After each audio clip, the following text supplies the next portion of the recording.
Seigneur,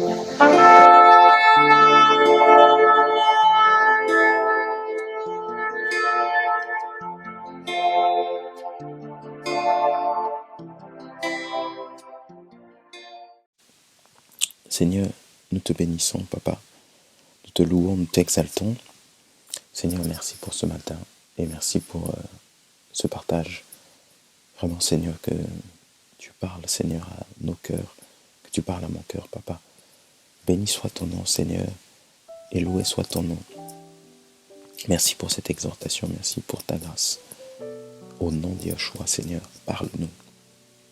Amen. Donc bonjour, mes frères et sœurs, et bonsoir bonsoir à tous, selon le moment, le temps, le lieu où vous êtes. Donc j'avais à cœur de partager ce matin donc Matthieu chapitre 25, la parabole donc des 10 vierges. À partir donc du verset 1er, alors le royaume des cieux sera semblable à 10 vierges qui, ayant pris leur lampe, allèrent à la rencontre de l'époux. Or 5 d'entre elles étaient sages et 5 folles. Les folles, en prenant leur lampe, ne prirent pas d'huile avec elles, mais les sages prirent de l'huile dans leur vase avec leur lampe. Et comme l'époux tardait à venir, elles s'assoupirent et s'endormirent toutes. Donc ici nous voyons que même si les vierges étaient divisées en 2 groupes, elles sont toutes endormies, toutes. Or au milieu de la nuit, il se fit un cri, « Voici l'époux vient, allez à sa rencontre. » Alors toutes ces vierges se réveillèrent et préparaient leurs lampes. Et les folles dirent aux sages, « Donnez-nous de votre huile, car nos lampes s'éteignent. » Mais les sages répondirent en disant, « Non, non, non, de peur que nous n'en ayons pas assez pour nous et pour vous. Mais allez plutôt chez ceux qui en vendent et achetez-en pour vous-mêmes. » Or pendant qu'elles allaient en acheter, l'époux arriva. Celles qui étaient prêtes entrèrent avec lui dans la salle des noces, et la porte fut fermée. Mais plus tard viennent aussi les autres vierges, disant, « Seigneur, Seigneur, ouvre-nous. » Mais répondant, il dit, « Amen, je vous le dis, je ne vous connais pas. Veillez donc, car vous ne savez ni le jour, ni l'heure où le Fils du bien viendra. » Donc voilà le passage que le Seigneur met à cœur. Et donc il s'agit de 2 groupes de vierges. Elles étaient 10, divisées en 2 groupes. 5 étaient sages, 5 étaient folles, mais on nous dit qu'elles étaient toutes vierges. Et vraiment, c'est important de saisir que le Seigneur parle de 10 vierges. Il parle du royaume des cieux comme semblable à 10 vierges. Et vraiment, je veux encourager les frères et sœurs qui aujourd'hui ont découvert le Seigneur jeunes et qui n'ont pas connu de relations sexuelles illicites avec des hommes, avec des femmes. Donc si tu es une jeune fille, un jeune homme, tu n'as pas connu de relations sexuelles, tu es dans vraiment la volonté du Seigneur, c'est ce que le Seigneur veut. Donc vraiment tu auras la pression de tomber dans le péché, de tomber dans la sexualité, mais le Seigneur te dit ce matin que tu es dans sa volonté et les hommes diront que tu es pucelle, puceau, et tes amis vont te mettre la pression pour que tu tombes. Même des fois, des faux frères, des fausses sœurs vont se moquer de toi, des amis vont se moquer de toi, ta famille va se moquer de toi, également te disant, mais jusqu'à quel âge tu es une vieille femme, un vieil homme, voilà, parce que tu as plus de 25, plus de 30 ans, je ne sais quel âge que tu as, mais que tu crains le Seigneur et tu veux rester dans cette volonté-là du Seigneur, tu es sur le bon chemin et reste fidèle, fidèle au Seigneur. Reste fidèle au Seigneur. Et un petit témoignage, j'ai accepté le Seigneur à 16 ans et le Seigneur a permis que je me marie et la première femme que j'ai connue, c'est la femme que j'ai aujourd'hui. Et parce que je l'ai rencontrée à 16 ans et le Seigneur, malgré la pression, malgré les tentations, malgré toutes les fois où j'ai failli tomber, le Seigneur m'a préservé. Et la première femme que j'ai connue, c'est celle que j'ai mariée. Donc, tu es sur la bonne voie. Je parle aux frères et sœurs qui ont accepté le Seigneur. Le Seigneur a permis, t'a fait grâce de demeurer dans cet état. Persévère. Voilà. Et toi qui as connu le Seigneur après avoir passé une vie dans le monde où tu es tombé dans la sexualité jeune, tu as connu. Aujourd'hui, tu as accepté le Seigneur. Et demeure dans la sanctification, dans la crainte du Seigneur. L'impudicité, la relation sexuelle illicite, c'est un péché. le concubinage, si tu es en relation avec un homme, avec une femme, vous n'êtes pas marié, mais vous avez des relations sexuelles, c'est le péché. Tu es dans le péché. Et le Seigneur t'appelle à te repentir. Le Seigneur t'appelle à dire à cet homme, à dire à cette femme, j'ai accepté le Seigneur, je refuse de pratiquer ces relations sexuelles illicites hors mariage. Voilà, le Seigneur a créé Adam et Ève, et il a créé Adam et Ève, il a amené Ève vers Adam, et il a dit, et l'homme quittera son père et sa mère, s'attachera à sa femme, et ainsi deviendra une seule chair. Le mariage a été institué, et c'est dans le mariage que le Seigneur a institué toutes ces choses-là. Et lorsque il y a des relations sexuelles hors mariage, c'est un péché. Donc ce matin, je t'invite, mon frère, ma soeur, à te repentir. Oui, tu te dis que c'est difficile. Oui, tu te dis que tu ne vas pas y arriver. Mais le Seigneur t'appelle. Tu l'as accepté dans ta vie et tu tombes. Tu l'as accepté dans ta vie et tu ne résistes pas. Tu faiblis à chaque fois par rapport à ce péché. Le Seigneur t'appelle. Il dit le royaume des cieux est semblable à 10 vierges. Donc des hommes et des femmes qui savent tenir leur corps. Ne tombe pas dans la luxure sans bride. Ne tombe pas dans la relation sexuelle illicite parce que le Seigneur t'appelle. Relève-toi et sors de là. Renonce, refuse, rejette. Rejette au nom du Mashiach. Il est ta force. Il est celui qui t'appelle. C'est vrai que des fois, dans certains milieux soi-disant chrétiens, on ne prêche pas cela. Certains parents soi-disant chrétiens laissent leurs enfants se livrer à des choses comme ça en disant ils sont encore jeunes, ils ont encore la vie, mais le Seigneur te dit ce matin que c'est le péché, c'est le péché et il faut sortir de là, il faut sortir de là, c'est sa parole, c'est sa parole, il faut sortir de là, il dit 1 Corinthiens 6 verset 9, ne savez-vous pas que les injustes n'hériteront pas le royaume d'Élohim? Ne vous égarez pas, ni les fornicateurs, ceux qui pratiquent la relation sexuelle illicite, ni les fornicateurs, ni les idolâtres, ni les adultères, ni les efféminés, ni les homosexuels, ni les voleurs, ni les avares, ni les ivrognes, ni les railleurs, ni les ravisseurs n'hériteront le royaume d'Élohim. Et c'est là ce que vous étiez. Si quelqu'un est en Christ, il est une nouvelle créature. Les choses anciennes sont passées, voici toutes choses sont devenues nouvelles. Donc même si il t'entretient ou elle t'entretient, le Seigneur te parle ce matin. Celui qui va t'entretenir, c'est Yahushua, Jésus-Christ qui t'entretiendra. Celui qui prendra soin de tes besoins, c'est Yahushua. Et d'ailleurs, quand tu te mets avec un homme, avec une femme pour qu'elle t'entretienne, ça s'appelle de la prostitution. Tu vends ton corps pour être entretenu, c'est de la prostitution. Et le Seigneur condamne ces choses-là. Et là, c'est ce que vous étiez. Donc, quand tu acceptes le Seigneur, tu déposes ces choses-là. Donc, si on ne te l'a pas enseigné ce matin, le Seigneur te parle. Dépose cela. Et c'est là ce que vous étiez, mais vous avez été lavés. Nous avons été lavés, nous avons été sanctifiés. Nous avons été justifiés par le nom du Seigneur, Yahushua, et par l'Esprit de notre Elohim. Alléluia, alléluia, alléluia, alléluia, alléluia. Gloire au Seigneur. Et il dit, toutes choses sont légales. Dans notre version, on dit, toutes choses me sont permises, mais toutes choses ne me conviennent pas. Toutes choses sont légales pour moi, mais je ne serai assujetti sous la puissance d'aucune chose. Les aliments sont pour le ventre, et le ventre pour les aliments, et Elohim détruira l'un comme les autres. Donc là, c'est 1 Corinthiens 6, nous continuons du verset 12, et là nous sommes au verset 13. Mais le corps n'est pas pour la relation sexuelle illicite, donc la relation sexuelle hors mariage. Le corps n'est pas pour cela, mais le Seigneur est le Seigneur pour le corps. Je relis, les aliments sont pour le ventre, et le ventre pour les aliments, et Elohim détruira l'un comme les autres. Mais le corps n'est pas pour la relation sexuelle illicite. 1 Corinthiens 6, verset 13. Mais le corps est pour le Seigneur et le Seigneur est pour le corps. Ton corps, c'est pour le Seigneur. Et le Seigneur est pour ton corps. Donc le Seigneur règne dans ton corps. Il veut que ton corps soit sanctifié. Donc ne livre pas ton corps à la relation sexuelle illicite. La masturbation, c'est la relation sexuelle illicite.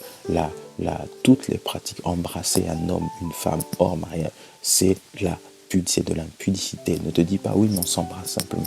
C'est de l'impudicité. On se caresse simplement. C'est de l'impudicité. Le Seigneur t'appelle à sortir de là au nom de Yeshua. Et le 1 Corinthiens 6,15, ne savez-vous pas que vos corps sont les membres du Mashiach?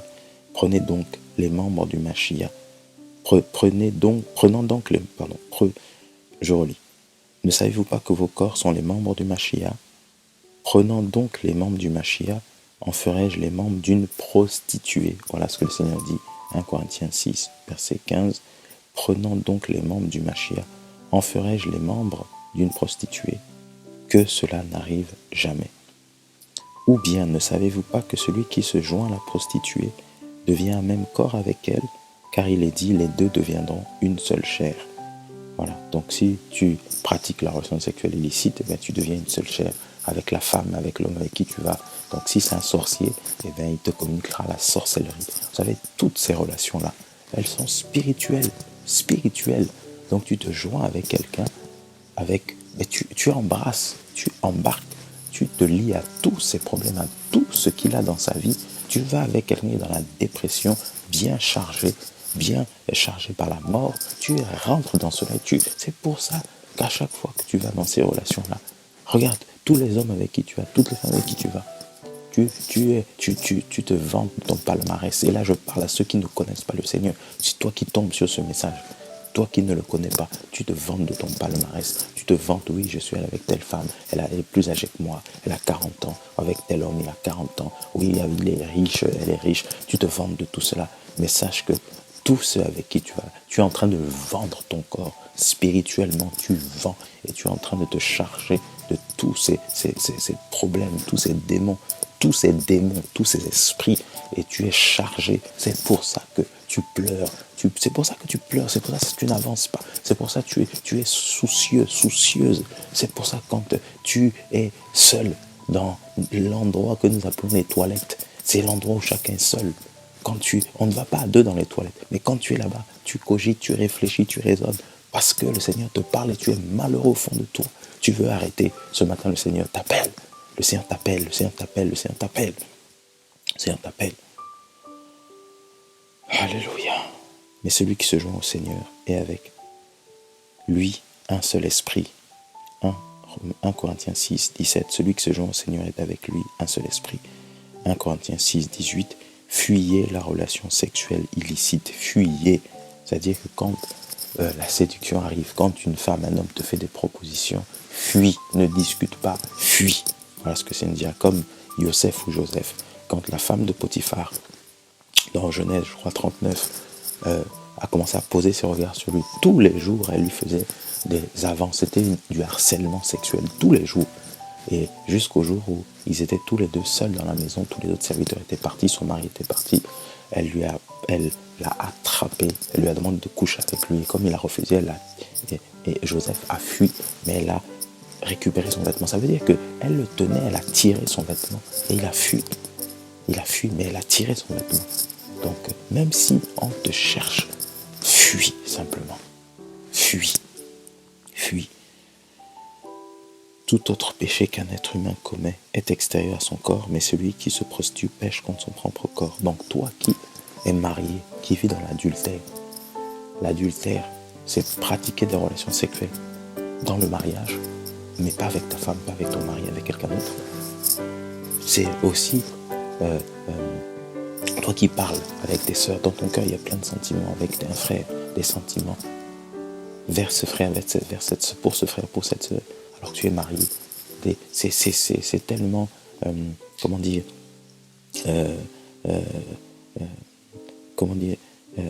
les choses sont pas claires, mais tu sais qu'au fond de ton cœur, il y a des choses qui se passent. Arrête ça, laisse ça. C'est tellement subtil, voilà, c'est une mot subtil. Arrête ça et reviens au Seigneur. Coupe ces relations, renonce à ces relations, fuis ces relations, coupe. Voilà, ces messages, ces appels, coupe cela et reviens au Seigneur. Donc, le Seigneur dit, alors le royaume des cieux est semblable à 10 vierges. Voilà, donc 10 vierges. C'est ce que le Seigneur voulait. Il commence par la 10 vierges qui, ayant pris leur lampe, allèrent à la rencontre de l'époux. Donc, notre mission, c'est aller à la rencontre de l'époux. Si tu vas dans une assemblée, toi qui m'entends, tu dis que tu vas, tu vas dans une assemblée, dans ton langage qu'on dit je vais à l'église, tu dis que tu es croyant, tu dis que tu pries, mais le premier objectif pour lequel tu as accepté le Seigneur, c'est parce que tu te prépares à la rencontre de l'époux. L'époux arrive, Yehoshua arrive. Et nous avons cette confirmation-là dans les Écritures. Yehoshua revient. Il arrive. Il arrive. Yehoshua arrive. Yehoshua arrive. Jésus-Christ revient. Voilà, Jésus-Christ, c'est pour ça qu'il nous appelle à vivre cette vie-là de sanctification, de crainte de Yehoshua, cette vie-là de sainteté. C'est parce qu'il dit qu'il arrive. Apocalypse 22, verset 20. Celui qui rend témoignage de ces choses dit, oui, je viens à toute vitesse. Voilà. Oui, je viens à toute vitesse. Apocalypse 22, verset 20. Il dit, je viens à toute vitesse. Donc, les Écritures, Apocalypse, qui veut dire révélation, qui veut dire découvrement.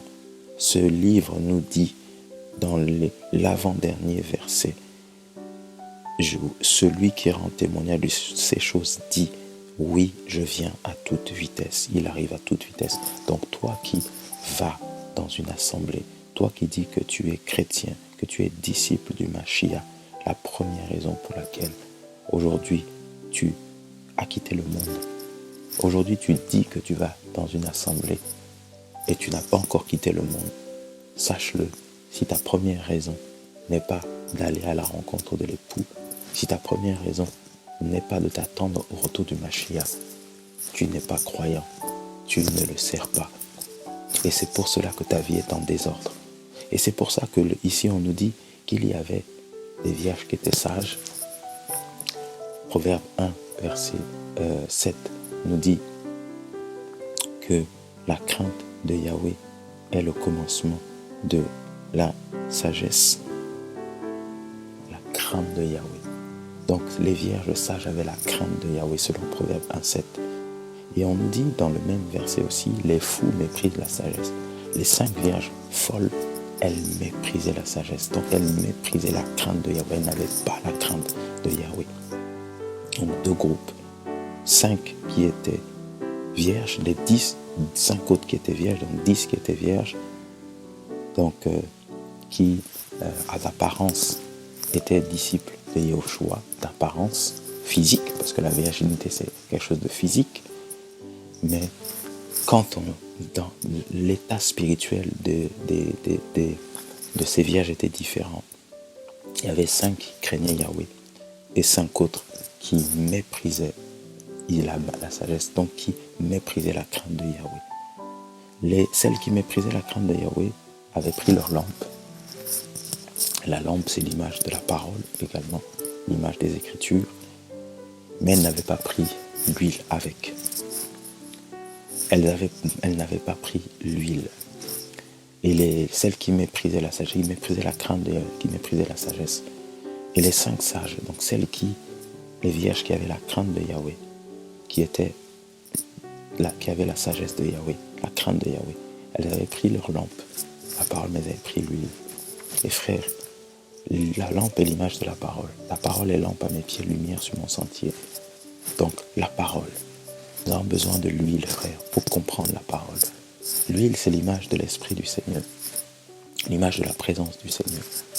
Nous avons besoin de l'Esprit du Seigneur pour comprendre la parole. Nous avons besoin de l'Esprit du Seigneur pour saisir la parole. Et beaucoup n'ont pas l'Esprit. Ils disent avoir l'Esprit, n'ont pas l'Esprit. Et comment nous savons que certains n'ont pas l'Esprit, comme nous l'avons lu dans 1 Corinthiens 6 tout à l'heure, ceux qui n'ont pas l'Esprit ne vivent pas la vie de l'Esprit. Il dira, le Seigneur, dans Galates 5,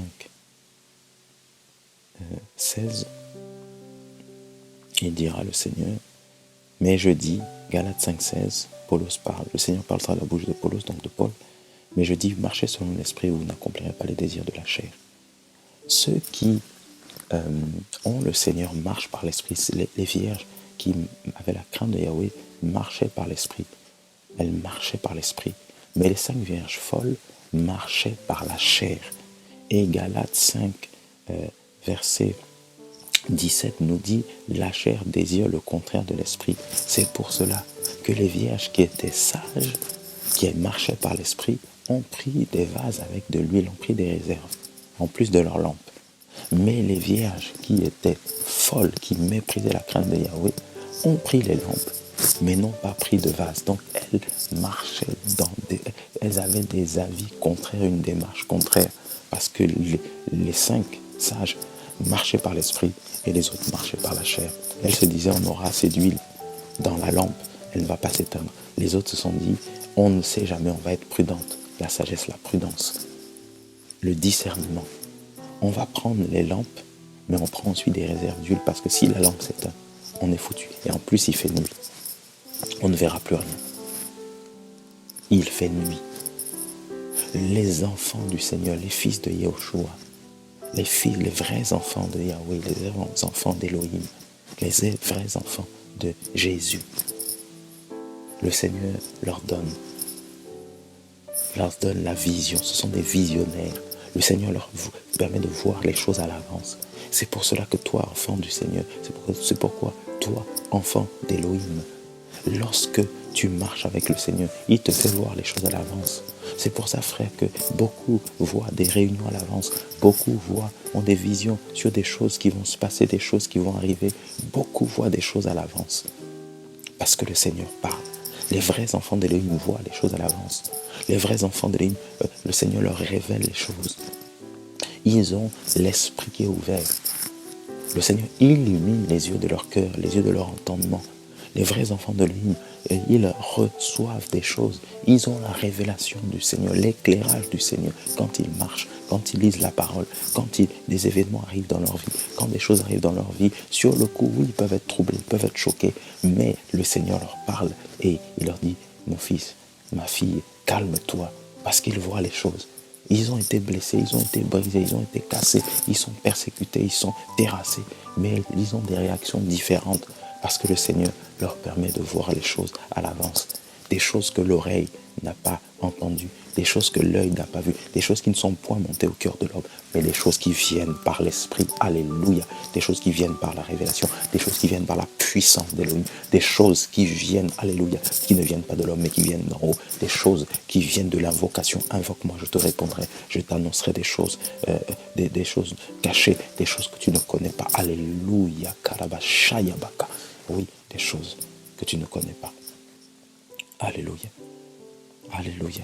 Et ensuite, quand vous continuez, Paulos va décrire les œuvres de la chair. Ce sont l'adultère, la relation sexuelle illicite, on reparle encore de ces choses-là.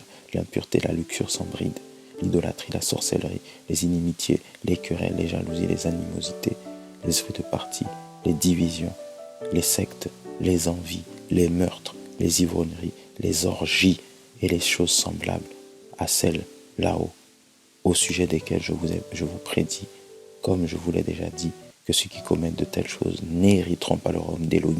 Donc vous voyez, les vierges folles, voilà, elles vivent contrairement à l'esprit. Contrairement, elles avaient une vie qui était totalement contraire aux vierges sages, aux vierges qui craignaient le Seigneur. C'est pour ça qu'elles n'ont pas vu les choses à l'avance. C'est pour ça qu'elles n'ont pas saisi les choses à l'avance. Mais par contre, les vierges qui étaient sages, qui craignaient Yahweh, qui avaient la crainte de Yahweh, elles avaient les fruits de Galates 5, 22, l'amour, le fruit de l'esprit. Donc l'esprit produit l'amour, le Saint-Esprit produit l'amour, la joie, la patience. La joie, la paix, la patience, la bonté, la bénignité, la foi. Elles avaient la foi. Le Seigneur, la foi, c'est cette espérance-là des choses qu'on espère qu'on ne voit pas, démontrer une chose qu'on ne voit pas. Je paraphrase. Voilà, le Seigneur leur a permis de voir avec les yeux de l'esprit qu'il faut prendre de l'huile. Il leur a mis la conviction, il faut de l'huile. Alléluia. Et même si les gens se moquent, il dit non, il faut de l'huile. La patience, la bonté, la bénignité, la foi, la douceur, le contrôle de soi. Alléluia, le contrôle de soi. Alléluia, alléluia. Karaba shaka yaba, shaka baraka basaka. le contrôle de soi. Kalabashaka. Alléluia, merci Père. Et c'est pour ça, frères et sœurs, qu'elles sont parties avec l'huile. Elles ont pris de l'huile en réserve. Et c'est pour ça que lorsque nous disons fils et fils d'Élohim, il va nous enseigner lui-même. Il va nous enseigner lui-même.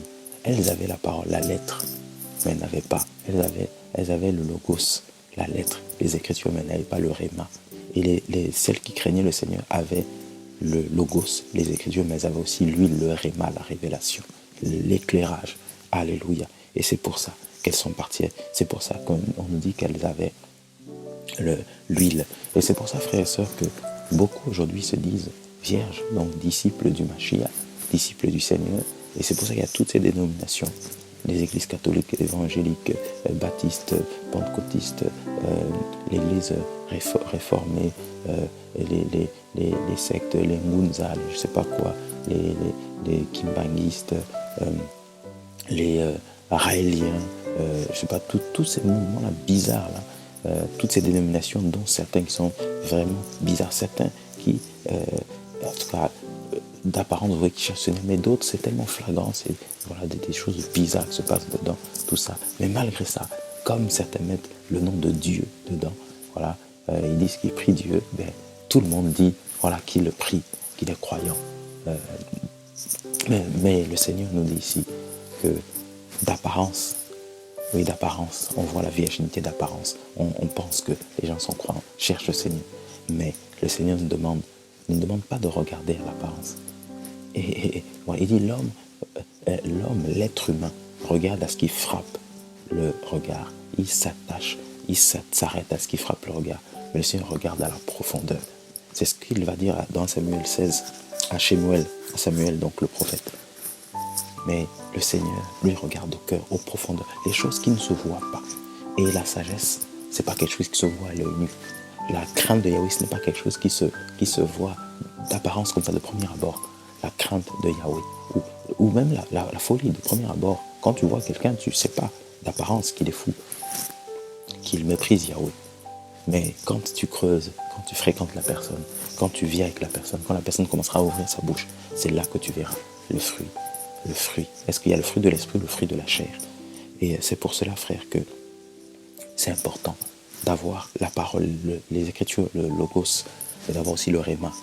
Et c'est pour ça que tu as besoin de la révélation. Si tu as besoin du Saint-Esprit, tu as besoin du Seigneur. C'est pour ça quand tu lis, c'est pour ça que tu vis cette vie de désordre, parce que tu n'as pas le Seigneur dans ta vie. Tu as juste les Écritures, tu as juste voilà, la tradition de te dire oui, parce que mes grands-parents étaient chrétiens, ma grand-mère, mon grand-père, ma mère, mon père, voilà, j'y vais parce que je les accompagne, j'y vais pour faire plaisir, mais j'écoute, et pourtant tu entends, quand tu vas dans ce endroit, tu entends, quand tu participes à des réunions, tu entends la parole. Mais il n'y a pas le réma, il n'y a pas la révélation. C'est pour ça que tu n'es pas touché. Donne ta vie à Yahushua. Donne ta vie à Yahushua.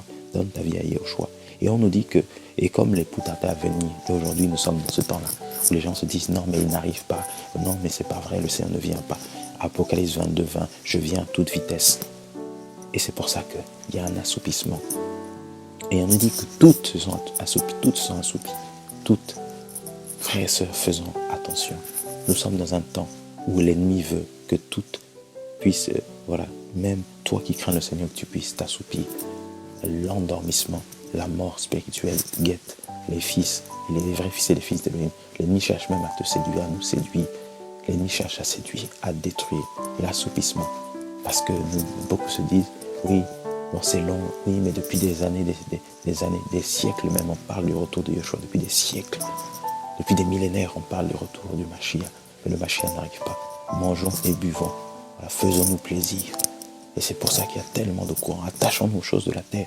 La prospérité, le message de la prospérité, tous ces messages-là qui attachent l'être humain aux choses de la terre. Il y a tous ces messages-là. Mais le Seigneur dit, au milieu de la nuit, il se fit un cri. Alléluia. Au milieu de la nuit, il se fit un cri. Et c'est pour ça que le Seigneur pousse, il cherche des crieurs. Et c'est pour ça que le Seigneur m'a mis à cœur, voilà, crieur de Yahushua, qui était au départ, le cri dans le désert. C'est pour ça qu'il m'a mis à cœur de mettre cette chaîne YouTube, le cri dans le désert, et qui est devenu les crieurs de Yahushua, parce qu'il cherche des crieurs, des hommes et des femmes qui vont crier, avertir le peuple, avertir le monde, avertir les nations que le Mashiach revient, que les hommes et les femmes se repentent dans les nations, que les hommes et les femmes se repentent partout, partout, partout, parce que le Mashiach revient. Et on dit qu'il se fit un cri. Et il t'appelle toi et moi, il nous appelle à crier que le Mashiach revient, qu'il revient à toute vitesse, à crier cela, à déclarer cela, à déclarer cela, à déclarer cela, au milieu de ceux qui se disent chrétiens, au milieu de ceux qui ne le connaissent pas, à crier cela. C'est pour ça qu'il permet ces réunions, des réunions, c'est pour ça qu'il permet des fois des sorties, c'est pour ça qu'il permet, il permet que tu vives une vie de sainteté, c'est pour ça qu'il permet que les gens s'intéressent à toi, ils voient que tu le crains, ils voient que tu es toujours souriant, que tu ne vis pas comme eux, tu ne marches pas comme eux, parce qu'un jour, pour que tu puisses ouvrir ta bouche et leur dire, je vis cela parce que le Mashiach revient, le Mashiach revient, le Mashiach revient, je suis croyant, je suis disciple de Yeshua, et il revient, il revient, il revient, il revient. Alléluia. Voici l'époux vient aller à sa rencontre. Alors toutes ces vierges se réveillèrent et préparèrent leurs lampes. Elles sont toutes réveillées lorsqu'il y a eu ce cri. Tout le monde entendra, tout le monde verra que le Mashiach revient, tout le monde saura. Certains seront enlevés, le reste sera enlevé, et malheureusement, ceux qui ne seront pas enlevés vivront des choses terribles, selon l'Apocalypse. Et les folles dirent aux sages, donnez-nous de votre huile, car nos lampes s'éteignent. Il viendra dans un moment où nous ne nous attendons pas. Et il dit qu'il vient à toute vitesse, donc prépare-nous. Et les folles dirent aux sages, donnez-nous de votre huile, car nos lampes s'éteignent. Frères et sœurs, elles ont demandé de donner de leur huile. Il n'y en a pas assez, il n'y en a pas assez, il n'y en a pas assez. Et beaucoup sont en train de se perdre. Et ils entraînent d'autres dans leur perdition. Et c'est ce que nous voyons. Tu veux participer à une réunion, un frère ou une soeur te dit, ah mais non, écoute, allons faire des courses, allons faire ceci, allons, oui, mais toi tu es trop spirituel, voilà, à chaque fois tu passes trop de temps dans la présence du Seigneur, tu passes trop de temps dans la lecture de la parole, mais arrête, voilà, certains sont même surpris que vous vivez cette vie de sanctification, certains ne croient même pas que vous vivez cette vie de sanctification. Je parlais avec des jeunes, quand, il y a quelques années avant que je me marie, je parlais avec des jeunes, et ils ne croyaient pas que je vivais dans la sanctification, ils ne croyaient pas que je n'avais pas de copine, ils ne croyaient pas que je n'avais pas, voilà, de concubines, ils ne croyaient pas à cela, parce qu'ils étaient jeunes comme moi. Nous étions un groupe de jeunes qui craignions le Seigneur, et dans une assemblée où nous étions, il y avait un autre groupe qui vivait sa vie de débauche, mais qui venait aussi à l'assemblée. Et quand on leur disait que nous ne vivons pas cette vie, nous craignons, ils ne nous croyaient pas, ils ne nous croyaient pas. Ils étaient surpris, et ils murmuraient, ils disaient des choses, voilà, qu'on se prenait pour des saints, on les prenait de haut, parce que nous, on craignait le Seigneur, ils ne voulaient pas le craindre. Et il y a des gens comme ça qui ils se disent chrétiens, mais ne craignent pas le Seigneur, ne sont pas avec le Seigneur, et qui te mettront la pression. Quand toi, tu vas déclarer, vivre ta vie, ils viendront te dire, oui, mais toi aussi, tu exagères, toi aussi, tu abuses, toi aussi, tu en fais trop, toi aussi. N'écoute pas cela. N'écoute pas, parce qu'ils veulent te faire tomber avec eux, ils veulent t'entraîner avec eux, et l'ennemi cherche à entraîner le maximum avec lui, Mais les sages répondirent en disant, non, de peur que nous n'en ayons pas assez pour nous et pour vous, mais allez plutôt chez eux, chez ceux qui en vendent, et achetez-en pour vous-même. Or, pendant qu'elles allaient en acheter, frère, le Seigneur, voilà, le message d'acheter, tout est vendu aujourd'hui. Le message est vendu, la parole est vendue, achetez. Il dit, vous avez reçu gratuitement, voilà, vous avez reçu gratuitement. Tout ce que nous avons reçu, frère, il nous l'a donné gratuitement. Donc, nous devons aussi donner gratuitement. Et ce que le Seigneur nous dit, nous avons reçu gratuitement, frère. Donnons gratuitement. C'est ce que le Seigneur dit. Il dit dans Matthieu 10, verset 8, guérissez les malades, rendez purs les lépreux, ressuscitez les morts, chassez les démons. Vous avez reçu gratuitement, donnez gratuitement. Matthieu 10, 8. Et aujourd'hui, malheureusement, Matthieu 10, 8 n'est pas appliqué. Aujourd'hui, on parle d'acheter. Tu vas voir déjà pour prendre rendez-vous déjà il faut prendre rendez-vous avec un bishop, avec un pasteur. Et derrière, tu es malade, tu as un problème de délivrance, les gens te demandent de l'argent. Il faut acheter, tout est acheté, c'est vendu avec l'argent, monnaie. en euros, en francs CFA, en dollars, on demande de l'argent. Tu veux que je prie pour toi, il faut que tu donnes de l'argent. Tu veux que le Seigneur va me donner une parole, je dois donner de l'argent. Mais vous imaginez, frère, c'est contraire à la parole. Et c'est pour ça, frères et sœurs, que ce acheter les vierges folles qui méprisaient la crainte de Yahweh, qui étaient parties, qui n'avaient que le logos, qui n'avaient que la lettre, non pas rencontrer l'époux, parce qu'elles étaient dans ce message-là d'acheter, frère, acheter. En fait, le Seigneur a donné gratuitement. Les vierges sages sont parties gratuitement avec de l'huile dans des vases. Et les vierges folles étaient dans ce message-là, ou étaient dans le temps où on ne pouvait que acheter. Acheter.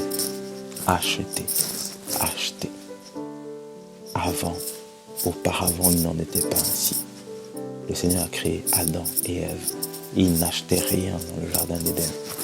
Ils n'achetaient rien. L'homme est arrivé et tout est à vendre. Tout est vendu. Il faut tout acheter. Tout. Aujourd'hui, même pour demander de l'eau, il faut acheter l'eau. De l'eau. Il faut acheter. Les gens ne donnent rien gratuitement. Surtout dans les pays occidentaux, il n'y a rien de gratuit. Dans les pays chauds, les pays du tiers-monde, on peut encore avoir des fois cette solidarité. Ça peut arriver que quelqu'un vienne te donner un repas, te donner à manger. Et c'est pour ça que dans les pays occidentaux, la solidarité est exercée par les associations. C'est pour ça qu'il y a des lois, et nous bénissons le Seigneur pour ces lois qui imposent aux restaurateurs, aux magasins, les lois anti-gaspillage, de nos associations pour qu'on puisse donner aux personnes démunies. Gloire au Seigneur. Mais vraiment, auparavant, il n'en était pas ainsi. Acheter. Et cela est rentré dans les assemblées. Acheter.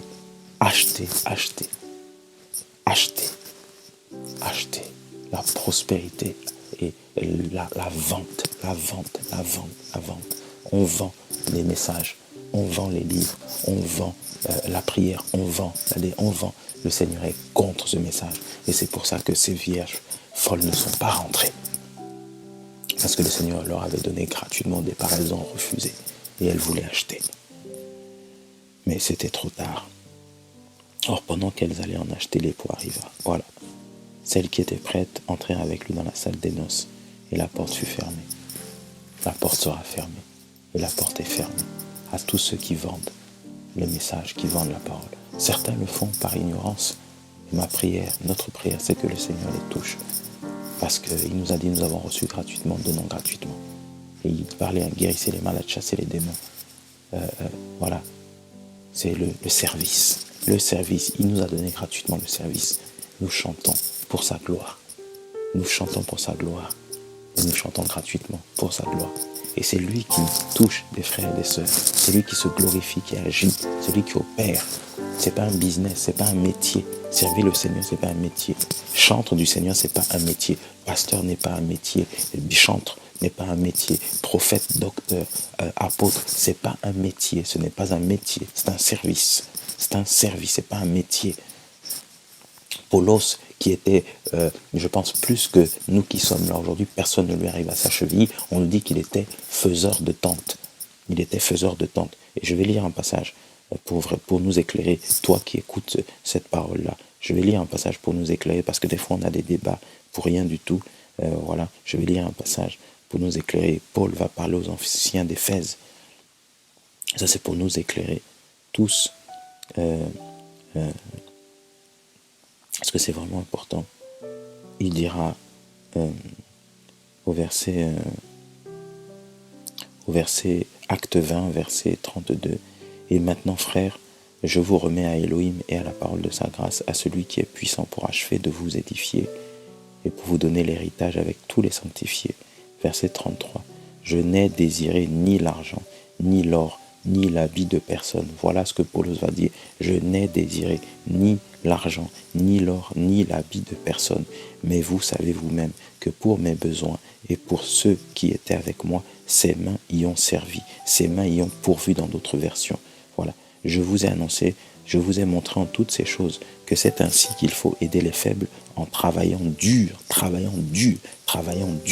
travaillant Dieu. C'est pas quand tu te lèves à midi pour dire, ensuite faire des visites, ensuite passer des coups de fil, ensuite prier, voilà, que tu travailles Dieu en disant oui, je suis légitime, le Seigneur m'a appelé à plein temps, voilà, et ensuite je mets la pression aux gens pour qu'ils donnent la dîme, qu'ils donnent les offrandes, pour qu'ils puissent payer mon loyer, qu'ils puissent payer ma voiture, qu'ils puissent payer mes factures. Tu mets la pression aux gens, ça, c'est pas le Seigneur.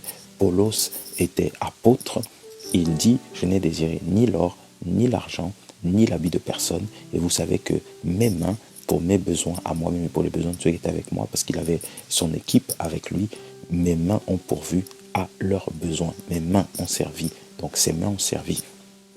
Voilà. Donc il n'a pas embêté les gens à dire payez-moi un costume, payez-moi ceci, payez-moi cela, ça n'existe pas. Il ne faisait pas des appels de fonds, ça n'existe pas non plus. Il n'a pas fait d'appel de fonds pour que les frères, pour que les sœurs puissent derrière voilà, contribuer. Il n'a pas fait d'appel de fonds, et ça c'est contraire, totalement contraire, voilà, à la parole, totalement contraire à la parole. Et ça, frères et sœurs, c'est pas normal que voilà, certains se mettent à demander aux frères et sœurs voilà, de l'argent pour acheter leur voiture, pour acheter ceci, acheter cela, voilà, parce que soi-disant ils ont été appelés à temps plein. C'est pas la parole ça. Et le Seigneur est contre toutes ces choses-là. Et c'est important vraiment de dénoncer ces choses-là, parce que nous sommes dans ce temps-là de la vente, de l'achat. Voilà, tout est vendu, tout est vendu, et nous oublions que des gens comme Paulos, et je dis bien, personne aujourd'hui, dans ces temps où nous sommes, n'arrive à la cheville de Paulos. Tout ce que le Seigneur a fait au travers de lui, tous les livres que le Seigneur lui a révélés, les révélations qu'il a eues, personne ne lui arrive à sa cheville. Mais lui va dire qu'il n'a désiré ni l'argent, ni l'or, ni l'habit de personne. Mais regardez le temps dans lequel nous sommes. Regardez les prophètes qu'il y a aujourd'hui, les bishops qu'il y a aujourd'hui qui ils exposent, qui s'enorgueillissent là, avec leur voiture, avec leurs vêtements, avec tout ça, qui ne sont pas le fruit de leur propre travail, qui sont le fruit voilà, des offrandes, des dîmes que les bien-aimés donnent. Ils vivent sur cela, ils ne travaillent pas de leurs propres mains. Paulos était faiseur de tentes. Voilà, il était faiseur de tentes. Les Écritures nous disent, il était faiseur de tentes. Voilà, il travaillait de ses propres mains, il était faiseur de tentes. Et ça, frères et sœurs, les Écritures nous enseignent cela. C'est pour ça que partout où il allait, voilà, on nous dit cela dans Acte 18, verset 3.